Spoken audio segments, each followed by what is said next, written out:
পটুয়াখালীর কলাপাড়ায় নদীতে মাছ শিকারে গিয়ে রওশনারা বেগম নামের এক নারী জেলের রহস্যজনক মৃত্যু হয়েছে।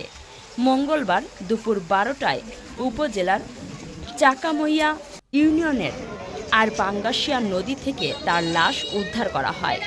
মৃত রওশনারা ওই ইউনিয়নের দিত্তা আবাসনের কাশেম হাওলাদারের স্ত্রী। পুলিশ ও স্থানীয় সূত্রে জানা যায়, প্রতিদিনের ন্যায় গতকাল বিকেল ৪টায় ওই নদীতে মাছ শিকারে যান রওশনারা। কিন্তু সন্ধ্যা গড়িয়ে রাত নামলেও ঘরে না ফেরায় তাকে হন্যে হয়ে খুঁজতে থাকেন পরিবারসহ স্থানীয়রা।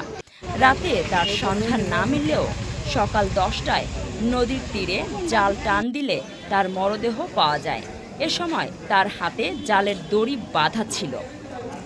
কলাপাড়া থানার ওসি জুয়েল ইসলাম বলেন, নারী জেলের মৃত্যুর রহস্য উদ্ঘাটনের চেষ্টা চলছে। লাশ ময়নাতদন্তের জন্য মর্গে প্রেরণ করা হয়েছে।